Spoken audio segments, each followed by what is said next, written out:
I started working as a janitor in a large office building a few months ago, mostly on the night shift. The job was straightforward, cleaning empty offices, restocking supplies, and making sure the place was ready for the next day. At first, I enjoyed the solitude.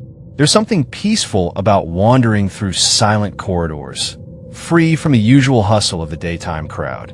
No ringing phones, no ringing bells, just the quiet hum of the building's systems and the soft scrape of my mop across the floor. The first few nights, I found comfort in the routine. The glow of the emergency exit signs and the faint light spilling out from vending machines created a strange but soothing kind of ambience. I like how the building felt like an entirely different place when everyone was gone. It was almost as if I had the whole place to myself, a secret world beneath the surface of its busy daytime personality. The cleaning tasks weren't demanding, and I could focus on small details that would usually go unnoticed: dust gathering in corners, smudges on glass doors, and the odd forgotten coffee cup left behind on a desk. But after a while, the stillness started to feel less like peace and more like something else entirely. The silence was deeper, almost heavy, and the shadows seemed to stretch longer than they should. Around midnight, the atmosphere shifted. The fluorescent lights flickered more frequently, though none of them ever fully went out. It was subtle but persistent, like a tired eye blinking in the dark. Cold spots began appearing in certain hallways, sudden drops in temperature that didn't make sense given the building's climate control. At first, I thought it was just a draft or a quirk of the ventilation system, but the chill was different. It felt like something was watching, waiting. The boiler room was the worst. It was an old, cramped space hidden in the basement, full of pipes and machinery that hissed and rumbled constantly. The place smelled of rust and damp metal, and the lights there were unreliable at best, flickering and buzzing as if struggling to stay alive. Among the staff, it was a sort of whispered legend, a spot filled with strange noises and unexplained happenings. Someone once joked that it was haunted, but I had laughed it off at the time. My first real encounter with the oddness came on a night when I had to clean the boiler room itself. I remember standing at the threshold, flashlight in hand, listening to the clanging of pipes and the low hum of the machinery. It was noisy, but beneath the mechanical sounds, there was something else, a faint metallic clang that didn't line up with any of the equipment. I paused, shining my light into the dim corners, but saw nothing out of place. As I moved deeper into the room, the temperature dropped suddenly, and I felt a prickling sensation along my skin. I glanced over my shoulder, but saw only the empty hallway behind me. Then came the whispering, a soft, indistinct murmur that seemed to circle around me, just beyond the reach of understanding. I called out, thinking maybe it was a coworker playing a prank or an echo from outside, but there was no answer. The sense of being watched grew stronger the longer I stayed. I felt eyes on me from the shadows, though the room was deserted. My heartbeat quickened, and I hurried through the cleaning, tried to ignore the growing unease. When I finally finished, I didn't linger. I left the room and locked the door behind me, the faint murmur fading as I stepped back into the main hallway. Over the next few nights, I noticed more strange things. Lights flickering in empty offices, the distant sound of footsteps echoing down the long corridors when I was alone. Sometimes I'd catch movement out of the corner of my eye, a shadow slipping behind a doorway or a flicker on a monitor that wasn't plugged in. I tried to convince myself it was just tiredness or my imagination playing tricks in the dark. But there was a pattern to it all, centered around certain areas of the building. The boiler room remained the epicenter, but I also noticed odd chills near the supply closets and the stairwells. The noises were more than just the usual creaks and groans of the building settling. They were deliberate, metal scraping against metal, soft taps on walls, and sometimes a faint, breathy sigh that seemed to come from nowhere. One night, after finishing my rounds, I ventured down to the basement storage area to check on some supplies. The place was a maze of dusty shelves and broken equipment, poorly lit and cluttered with decades of forgotten office relics. As I moved through, I heard the unmistakable sound of footsteps behind me, quick and soft, but when I turned, no one was there.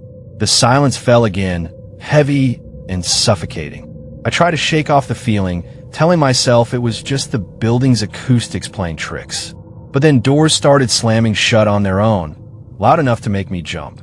A cold draft brushed past me despite the fact that all the windows were sealed tight.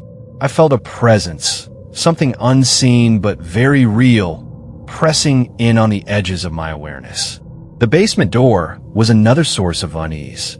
It was supposed to be locked at all times, but I found it ajar one night, revealing a dark corridor that I hadn't seen before. It wasn't marked on any floor plan, and no one had mentioned it. I debated whether to explore or leave it alone, but the weight of dread stopped me. I stepped back and closed the door, locking it firmly. Despite all this, I still tried to find rational explanations. Maybe the building's age was causing the strange noises. Maybe the flickering lights were just faulty wiring. But the cold touch I felt on my shoulder one night, when I was alone in the hallway, was impossible to explain away. It was brief, but sharp and unmistakable, like a hand resting lightly on my skin, though no one was there. Since then, I've been more cautious, sticking to well-lit areas and avoiding the basement whenever possible. The isolation that once felt like a gift now weighs heavily. Every creak and whisper makes me jump, and I can't shake the feeling that I'm not alone in the building, no matter how empty it seems. A few months into the job, the strange occurrences I'd been experiencing seemed to escalate. One night, I was assigned to clean the basement storage area again. It was a sprawling maze of dusty rooms packed with broken office equipment, old filing cabinets, and forgotten boxes. The air was thick with dust and the smell of mildew, and the flickering fluorescent lights cast unsettling shadows that seemed to shift just beyond the edge of my vision.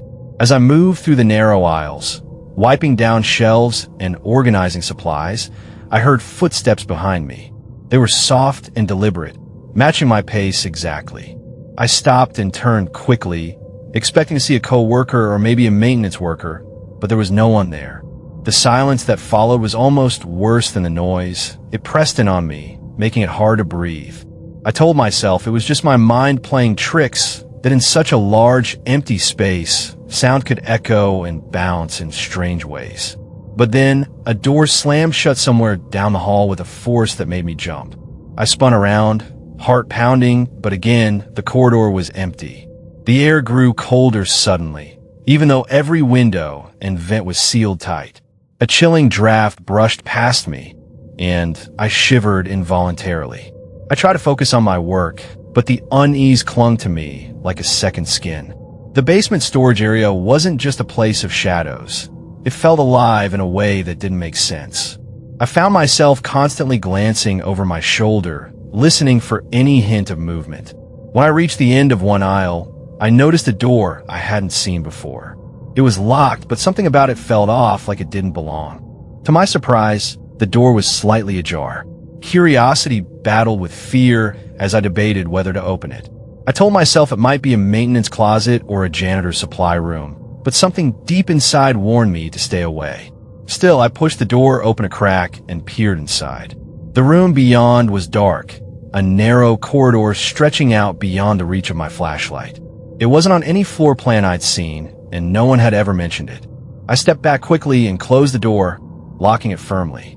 The atmosphere in the basement grew heavier, like the air itself was thickening. I felt a cold touch brush against my shoulder again, sharper this time, and I didn't hesitate to leave the area altogether. After that night, I avoided the basement as much as possible, sticking to the upper floors and well-lit hallways. The following week, I was assigned to a different building downtown. I hoped a change of scenery would help clear my mind, but the strange disturbances seemed to follow me. I started noticing the same flickering lights, shadowy figures darting just out of sight, and distorted reflections in glass surfaces. It was as if the unsettling atmosphere was tied to me, or perhaps to the work itself. One evening, while cleaning an office on the third floor, I heard low murmurs coming from the hallway. The voices were indistinct, almost like whispers, but they weren't coming from any person I could see. I stopped what I was doing, straining to listen, but the murmurs faded into silence.